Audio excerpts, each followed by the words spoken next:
नमस्कार, मैं अमृत तिवारी और आप देख रहे हैं इंडिया न्यूज पंजाब हिमाचल। चलिए इस वक्त की बड़ी खबर का रुख करते हैं। शोभिक चक्रवर्ती और सैमुअल को 14 दिन की रिमांड पर भेज दिया गया। आपको बता दें कि ड्रग पेडलिंग मामले में यह नए तरीके से ये मामला खुल करके सामने आया और 9 सितंबर तक आपको बता दें कि एनसीबी की रिमांड ड्रग्स रैकेट में शोभिक और सैमुअल को जो है लिया गया है। एनसीबी ने यह पूरा का पूरा कार्रवाई उसकी तरफ से की गई। इनको अदालत में पेश किया गया, जहां से इन्हें 14 दिन की न्यायिक हिरासत में भेजा गया है। आपको बता दें इनके साथ ड्रग पेडलर कैजान भी शामिल है। शोभिक को 9 सितंबर तक एनसीबी की रिमांड मिली है। आपको बता दें शोभिक अब रिया चक्रवर्ती सुशांत सिंह आत्महत्या मामले में दरअसल इस पूरे मामले की तहकीकात की गई और उसके बाद इसमें ड्रग कनेक्शन सामने आया और ड्रग कनेक्शन के बाद अब इस पूरे मामले में देखा जाए तो कहीं ना कहीं एक एक कड़ी अलग अलग तरीके से इस पूरे केस की गुत्थी को और कह सकते हैं कि कॉम्प्लिकेटेड होता जा रहा है और कहीं ना कहीं एजेंसियां, जांच एजेंसियां उन तमाम कॉम्प्लिकेशंस को तोड़ती हुई भी नजर आ रही हैं।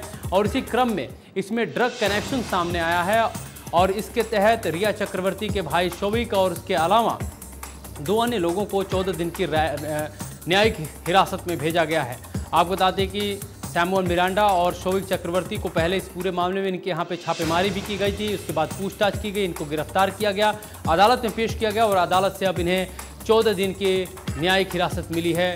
ड्रग पेडलर कैजान को भी 14 दिन की न्यायिक हिरासत में लिया गया है। आपको बता दें कि शोभिक को 9 सितंबर तक शोभिक एनसीबी के रिमांड पर रहेगा और इस दौरान पूछताछ की जाएगी। माना जा रहा है कि और भी जो है इस केस की जो गुत्थी उलझी है उसको सुलझाने में मदद मिलेगी। तो ये हम आपको जानकारी दे रहे हैं। रिया चक्रवर्ती जो इस पूरे मामले में उनके जब जांच पड़ताल की गई, उनके भाई का कनेक्शन जब सुशांत सिंह मर्डर केस में जांच के दौरान उस पर देखा गया तो कहीं ना कहीं इसमें ड्रग कनेक्शन की बात सामने आई और ड्रग कनेक्शन में रिया चक्रवर्ती के भाई की जो है मिली भगत सामने आने के बाद इसमें आपको बता दें कि सैमुअल मिरांडा उससे पूछताछ की गई और दोनों पे घरों पे छापेमारी भी की गई थी एनसीबी की तरफ से।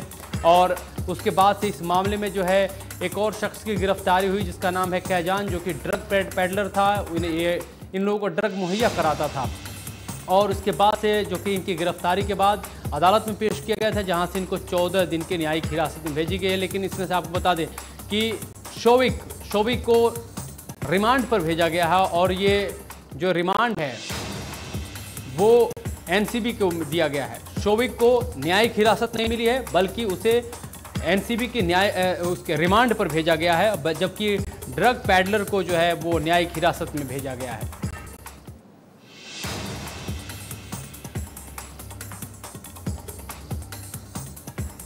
ये तस्वीरें हैं तब की जब शोभिक को गिरफ्तार करके ले जाया जा रहा था, एनसीबी की टीम ले जा रही थी।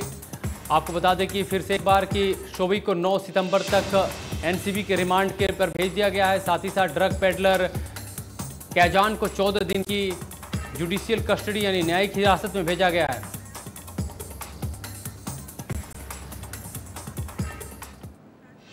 आपको बता दें कि अब चूंकि शोभिक को रिमांड पर एनसीबी ने लिया है तो जाहिर तौर पर पूछताछ होगी और एनसीबी की तरफ से बयान जारी किया गया और कहा गया है कि इस मामले में तीनों को आमने सामने बैठा करके पूछताछ की जाएगी और इसमें अभी बहुत सारे खुलासे हो सकते हैं। जी हाँ, ये एनसीबी की तरफ से बयान दिया गया है कि इस मामले में और भी कई खुलासे हो सकते हैं और इसके मद्देनज़र जो है आपको बता दें कि जब शोभिक को रिमांड पर मिल गया है तो कई सारी पूछताछ की अभी कार्रवाई बाकी है और एनसीबी का कहना है कि इसमें बहुत सारी बातें खुल करके सामने आएंगी।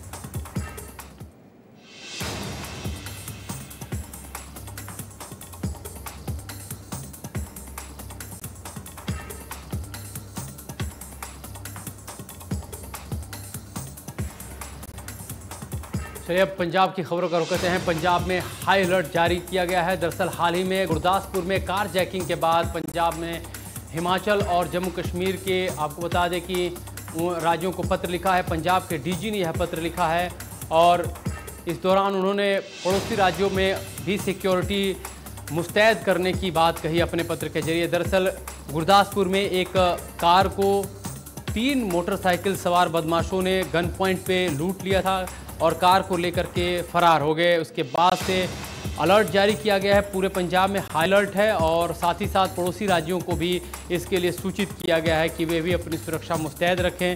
उनको भी जारी किया गया है अगर इस कार को लेकर कोई जानकारी सामने आए तो।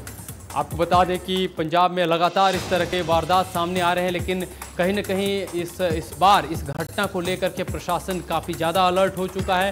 क्योंकि अगर बात करें तो इस तरह के मामलों के अगर केस हिस्ट्री की बात करें, केस हिस्ट्री की बात करें तो पहले भी दीनानगर में ऐसे ही एक कार जैकिंग हुई थी और उसके बाद से आतंकी घटनाओं की जो है वारदातें सामने आई थी।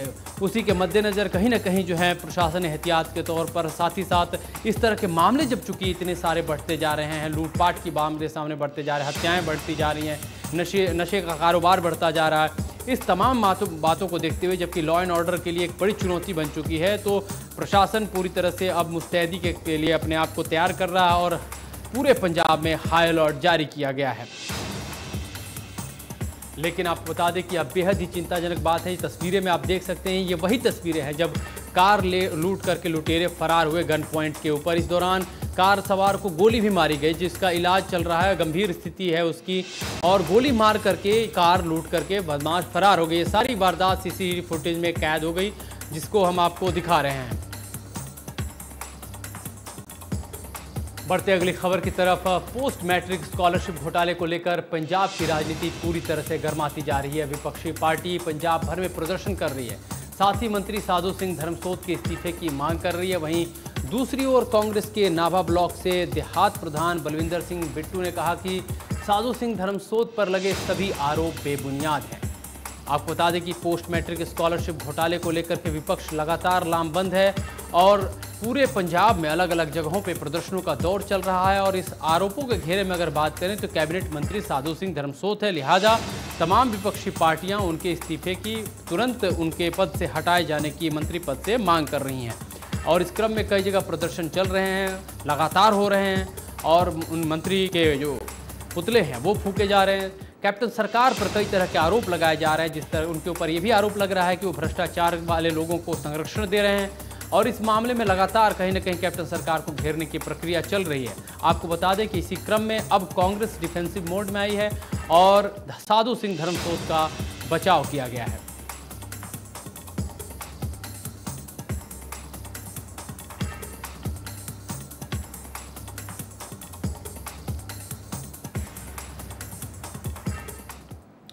वहीं धूरी में स्कूल की फीस को लेकर एक निजी स्कूल के खिलाफ पेरेंट्स ने चक्का जाम किया। इससे पहले भी आपको बता दें कि छात्रों के गार्जियन और पेरेंट्स इस पूरे मामले को लेकर धरना प्रदर्शन करते आ रहे हैं, लेकिन प्रशासन ने कहीं ना कहीं देखा जाए तो तमाम पेरेंट्स को समझा बुझाकर घर भेज दिया था और ये कहा था कि नोडल अफसर से इस संबंध में बातचीत की जाएगी। लेकिन जब कार्रवाई अमल में नहीं लाएगी, कोई फैसला नहीं लिया गया, तो आखिरकार मजबूरन छात्रों को, स्टूडेंट्स के तमाम जितने भी पेरेंट्स गार्जियन हैं वो सड़क पर आ गए और दोबारा से उन्होंने प्रदर्शन शुरू कर दिया।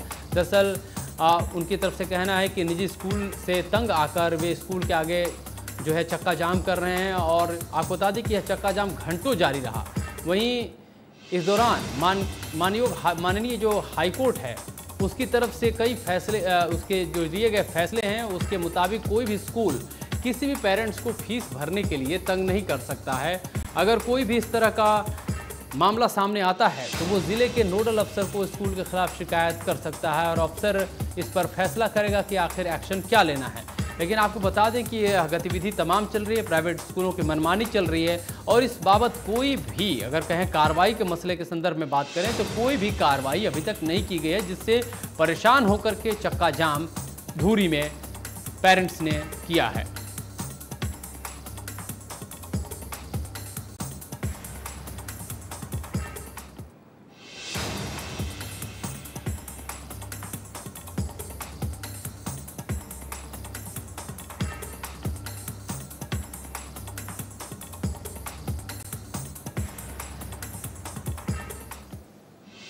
आपको बता दें कि धूरी में स्कूल फीस को लेकर के यह धरना प्रदर्शन पेरेंट्स की तरफ से किया गया। गार्जियंस जितने भी हैं बच्चों के वो इकट्ठा हुए और स्कूल के खिलाफ उन्होंने प्रदर्शन किया। निजी स्कूल पर आरोप है कि माता पिता पर लगातार फीस देने का दबाव बनाया जा रहा है। लगातार यह मामला विवादों में है, हालांकि अभी भी यह मामला अदालत में सब जुडिस है और इसको लेकर के कहीं ना कहीं एक तरह से रार की स्थिति ठनी हुई है। राजनीतिक रूप से भी यह मामला काफ़ी ज्वलंत बनता जा रहा है। उधर उत्तराखंड के चमोली जिले में स्थित हेमकुंड साहिब गुरुद्वारा और लोकपाल लक्ष्मण मंदिर के कपाट शुक्रवार को खोल दिए गए। कोरोना संक्रमण के चलते इस साल के पहले दिन 127 श्रद्धालुओं ने हेमकुंड साहिब पवित्र धाम में मत्था टेका। साथ ही सुहाने मौसम के बीच श्रद्धालुओं ने पवित्र सरोवर में आस्था की डुबकी भी लगाई। आपको बता दें कि कोरोना की वजह से इस साल 3 महीने बाद हेमकुंड साहिब के कपाट खुले हैं। इस बार सिर्फ 1 महीने और 6 दिन के लिए ही हेमकुंड साहिब के दर्शन किए जा सकेंगे। दरअसल कोरोना के चलते कपाट खुलने में देरी हुई और अब समय जो है वो उसका दायरा 1 महीने 6 दिन कम कर दिया है। इतने ही दिन जो है लोग जा करके मत्था टेक सकते हैं और सरोवर में डुबकी लगा सकते हैं।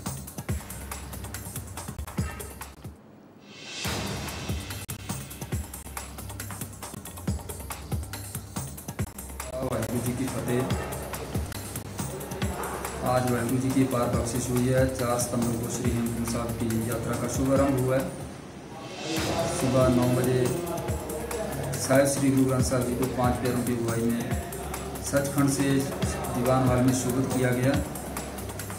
उपरांत सुखनी साहब का पाठ, शब्द कीर्तन, अरदास व गुरु ग्रंथ साहिब जी का भाग ग्रंथी साहिबान द्वारा लिया गया। उसके उपरांत सभी संतों को श्री हेमकुंड साहिब जी के इतिहास के बारे में बताया गया।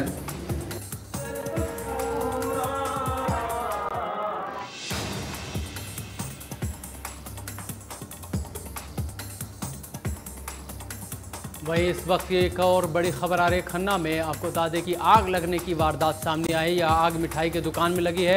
आग लगने से लाखों रुपए के नुकसान की बात कही जा रही है। खन्ना में जी हाँ, एक मिठाई की दुकान में आग लगी है और लाखों रुपए के नुकसान की बात कही जा रही है। फिलहाल आपको बता दें कि दमकल विभाग की गाड़ी पहुंची है और अच्छी बात यह है कि आग पर काबू पा लिया गया है। कड़ी मशक्क़त के बाद आग पर काबू पाया गया, लेकिन इस दौरान आग में जलकर लाखों रुपए का सामान जल करके राख हो गया है। और यह आग हालांकि किस वजह से लगी, अभी इसकी जांच की जा रही है कि आग लगने के असल कारण क्या हैं। आपको बता दें कि यह आग एक दुकान में लगी है, मिठाई की दुकान में लगी है खन्ना के, और इस दौरान दमकल की गाड़ी मौके पर पहुंची, जिसके बाद आग पर काबू पाया गया।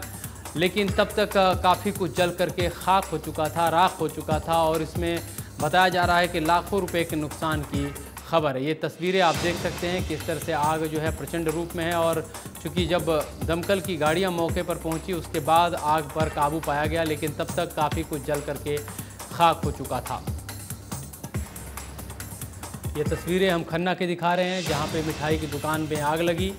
और आपको बता दें कि इसके बाद फायर ब्रिगेड को सूचित किया गया। फायर ब्रिगेड की गाड़ी मौके पर पहुंची, उसने आग पर उसके बाद काबू पाया। काफ़ी मशक्क़त के बाद आग पर काबू पाया जा सका, लेकिन इस दौरान काफ़ी कुछ जल करके राख हो गया। लाखों रुपए के नुकसान की बात कही जा रही है।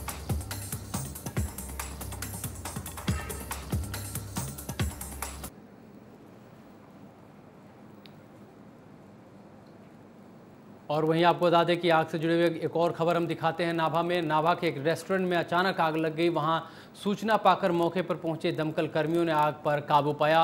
रेस्टोरेंट के मालिक के मुताबिक आग लगने की वजह से करीब 30 लाख रुपए के नुकसान की बात बताई गई है। हालांकि हादसे में किसी के हताहत होने की कोई खबर नहीं है और अभी तक आग लगने की वजह का पता भी नहीं चल पाया है। लेकिन इस दौरान आपको बता दें कि यहाँ भी, जैसे कि अभी हम धूरी की तस्वीरें दिखा रही हैं, नाभा की हैं। नाभा में ये रेस्टोरेंट में आग लगी है और इस दौरान तकरीबन जो अनुमान लगाया जा रहा है, जो कहा जा रहा है रेस्टोरेंट के मालिक की तरफ से 30 लाख रुपए के नुकसान की खबर है। हालांकि मौके पर फायर ब्रिगेड की टीम पहुंच गई और उसने आग पर काबू पाया और इससे पहले कि आग दूसरी दुकानों को अपने जद में लेती, उस पर काबू पा लिया गया और जो नुकसान जहां तक था वहीं तक सीमित रखा गया। लेकिन इस दौरान काफ़ी ज़्यादा नुकसान की खबर है। रेस्टोरेंट में आग किस तरह से लगी है, क्या वजह रही, शॉर्ट सर्किट थी या कोई और वजह थी, अभी ये जांच का पहलू है। लेकिन अभी तक कोई इस पर स्थिति साफ नहीं हो पाई है कि आग किन वजहों से लगी है। लेकिन जो इस मामले में खबर है कि 30 लाख रुपए तक का नुकसान हुआ है आग लगने के बाद। हालांकि मौके पर फायर ब्रिगेड की टीम पहुंची और उसने वक्त रहते आग पर काबू पा लिया, नहीं तो आग का जो जिस तरह से रफ्तार से बढ़ रही थी उसकी चपेट में दूसरी दुकानें भी आ सकती थी आस पड़ोस की।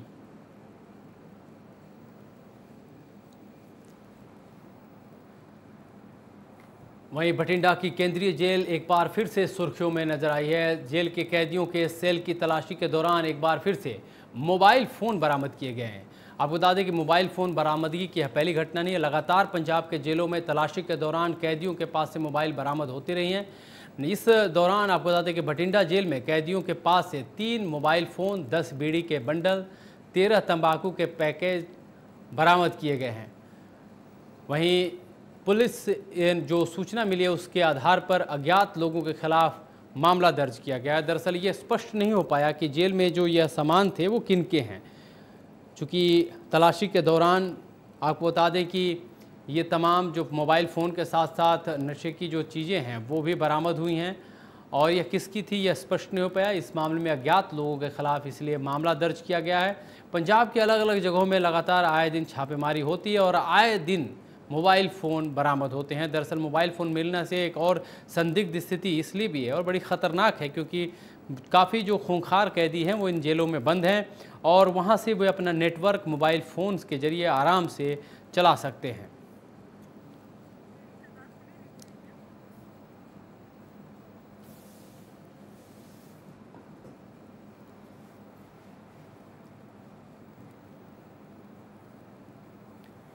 वहीं पंजाब में दिन ब दिन चोरी की घटनाएं बढ़ती जा रही हैं और इसको लेकर पुलिस प्रशासन की तरफ से सख्ती भी की जा रही है और इसी की ताज़ा मिसाल देखने को मिली है धूरी में। धूरी के थाना सिटी के इंचार्ज दर्शन सिंह की सूझबूझ के साथ एक चोर को 1,45,000 की नकदी के साथ गिरफ्तार कर लिया गया। चोरी की यह पूरी वारदात पास के लगे CCTV में कैद हो गई। फिलहाल पुलिस की तरफ से इस पूरे मामले में कार्रवाई की जा रही है। तो आपको बता दें कि धूरी में चोरी की वारदात और उसके बाद से पुलिस को कामयाबी, CCTV फुटेज में पूरी घटना कैद हुई और मामले में एक चोर को गिरफ्तार भी कर लिया गया। 1,45,000 नकदी के साथ यह चोर गिरफ्तार किया गया।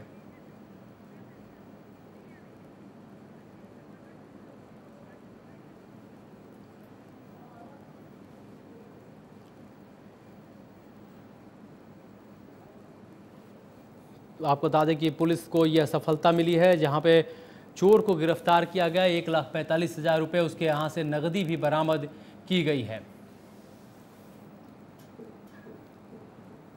वहीं भारत और चीन की सेना के बीच तनाव बना हुआ है। इस बीच अरुणाचल प्रदेश में 5 लोगों को चीन की सेना के जरिए अगवा किए जाने की खबर है। अरुणाचल प्रदेश में कांग्रेस विधायक निन्योंग एरिंग ने दावा किया है कि अरुणाचल प्रदेश के ऊपरी सुबनसिरी जिले के पास 5 लोगों को कथित तौर पर चीन की पीपल्स लिबरेशन आर्मी के जरिए उनका अपहरण कर लिया गया। कुछ महीने पहले भी इस तरह की घटनाएं हुई थीं। चीन की सेना को जवाब देना चाहिए, इनकी तरफ से ये कहा गया है।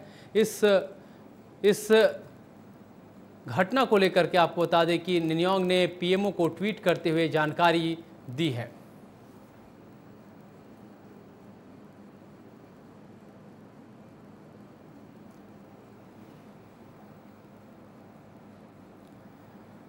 चलिए अब रुख करते हैं हिमाचल की खबरों का। ऊना में नारी चिंतपूर्णी पंचायत ने बीते साल 61 BPL कार्ड धारकों की सूची से उन्हें बाहर कर दिया था। इस दौरान गरीबी रेखा से नीचे अपना जीवन बिताने वाले लोग दाने दाने के मोहताज हो गए हैं। इस दौरान समाज सेवी ब्रिजमोहन कालिया ने जिलाधीश संदीप कुमार को ज्ञापन सौंपा है और पंचायत में BPL कार्ड धारकों का दोबारा सर्वे कराने की मांग उठाई है। साथ ही उन्होंने पंचायत के गरीब परिवारों के हक की लड़ाई लड़ने की भी बात कही है।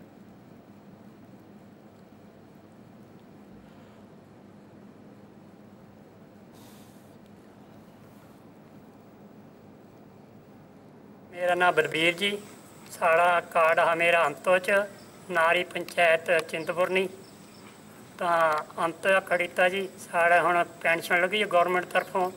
साड़ा होर कोई नहीं, मैं अपंग माता मेरी 85 साल की है, मेरे नाल रहिंदी है। बिल्कुल निर्धन है, मैं चल फिर बिल्कुल ही चुतला रगड़ो ही ना बने तपड़ी 8 साल था जी। मेरा नाम सोमा देवी है। साड़ा ना BPL जो था वो भी कटीदा, साजो कोई सुविधा नहीं दी जी। साड़ा मकान भी कच्चा है, मकान सारा डिगी पवाला 25 रुपए की पेंशन मिलती, उसे न साला गुजारा नहीं होता। पिछले साल सितंबर माह में ग्राम सभा की बैठक में 61 परिवारों को BPL श्रेणी से कार्ड दिया गया। अब इन लोगों को महंगाई के दौर में महंगा राशन लेना पड़ रहा है और ये बीपीएल की स्कीमों से भी वंचित हैं। द्वार से अंत तो पाएगा करने का टूटी है वास्ते तो मुझे अपाऊ ना करता जाए।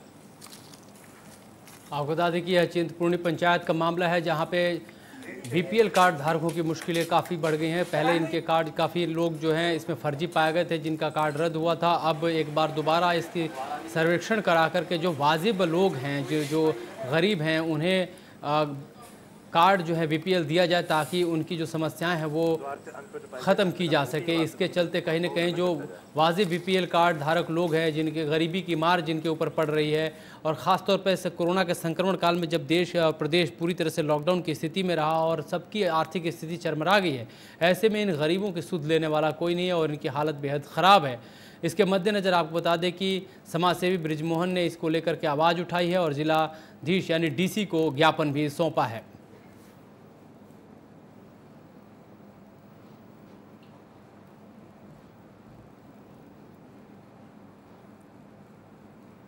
उधर नालागढ़ के दत्तोवाल में सड़क हादसा हुआ। इसमें कार और ट्रक के बीच जोरदार टक्कर देखने को मिली। जानकारी के मुताबिक हादसे में इस दौरान 2 लोग गंभीर रूप से घायल हो गए।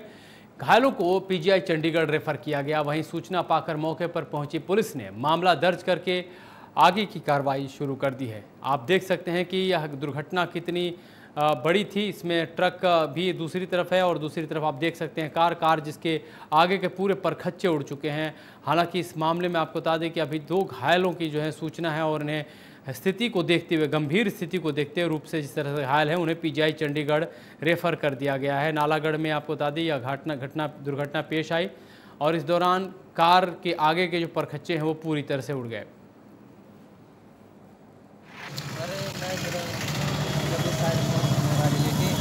उधर से कार आई और रॉन्ग साइड ही आ गई सीधी। मैंने गाड़ी कंट्रोल किया।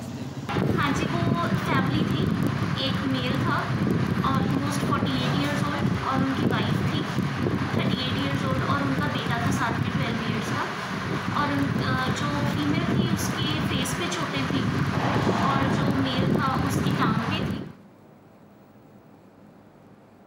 वहीं कुल्लू के अस्पताल में गायनी वार्ड में एक महिला मरीज कोरोना पॉजिटिव पाई गई जिसके बाद अस्पताल प्रशासन ने गायनी वार्ड को सील कर दिया। वहीं 45 मरीजों को दूसरे वार्ड में शिफ्ट कर दिया गया और उनके टेस्ट भी किए जा रहे हैं। आपको बता दें कि अस्पताल की अध्यक्ष डॉक्टर नीना लाल ने बताया कि पूरे वार्ड को सैनिटाइज किया गया है और यहां आने वाले हर मरीज का कोरोना टेस्ट भी किया जा रहा है। दरअसल ऐसे वक्त में जब कोरोना का संक्रमण काल हो और अस्पताल में ही जब कोरोना पॉजिटिव लोग पाए जाते हैं तो कहीं ना कहीं एक चुनौती भी बढ़ जाती है। यह महिला जो कोरोना पॉजिटिव पाई है वो गायनी वार्ड में पाई गई है जहाँ पे जच्चा बच्चा वार्ड होता है जिसे साधारण भाषा में कहा जाए। और वहाँ पे इस तरह के पाए जाने का मतलब है कि ख़तरा कहीं ना कहीं जो नवजात बच्चे पैदा होते हैं उनके लिए भी हो सकता है। ऐसे स्थिति को देखते हुए वार्ड को सैनिटाइज किया गया है, खाली कराया गया। दूसरे वार्ड में जो महिलाएँ दूसरी थी उनको शिफ्ट किया गया और अब पूरे गायनी वार्ड को सैनिटाइज कर दिया गया है।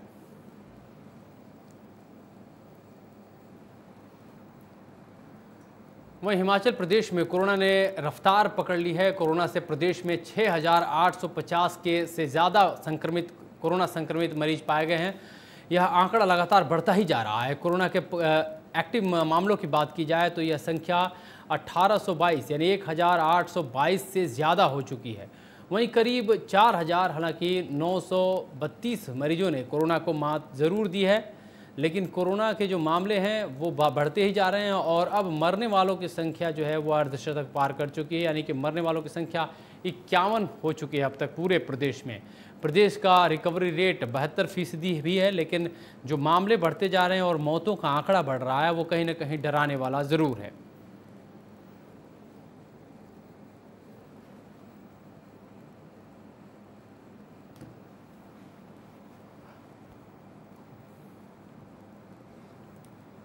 और मनाली के नेशनल हाईवे हड़ोगी के पास लैंडस्लाइड की वजह से बड़े बड़े पत्थर सड़क पर आकर के गिर गए और इस दौरान प्रशासन ने आवाजाही के लिए रास्ता बंद कर दिया। रास्ता बंद होने की वजह से लोगों को भारी परेशानियों का सामना करना पड़ रहा है। आप देख सकते हैं तस्वीरों में किस तरह से यह लैंडस्लाइडिंग हुई और किस तरह से सड़क जो है वो जाम हो गई। एहतियात के तौर पर यह रास्ता बंद कर दिया गया है। दरअसल लोगों की सुरक्षा के लिए ही प्रशासन ने यह रास्ता बंद किया है, लेकिन लोगों का कहना है कि काफ़ी वक्त गुजर चुका है और ऐसे में रास्ते को बहाल करने की दिशा में कोई कदम उठाए जाने चाहिए। दरअसल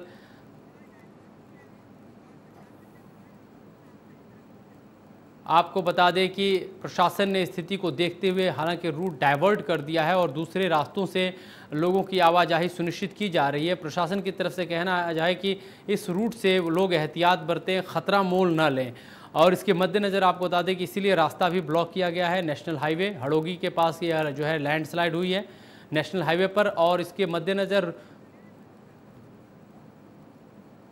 और इसी के मद्देनज़र आपको बता दें कि ये जो डाइवर्ट जो है रूट को डाइवर्ट कर दिया गया है ताकि लोगों को कम से कम जो अपने गंतव्य पे जाना चाह रहे हैं, जो अपने डेस्टिनेशन को जाना चाह रहे हैं वो जा सकें।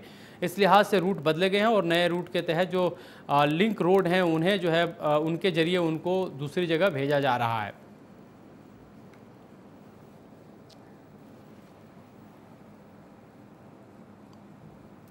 और इस बुलेटिन में फिलहाल इतना ही। आप देखते रहिए इंडिया न्यूज़ पंजाब हिमाचल।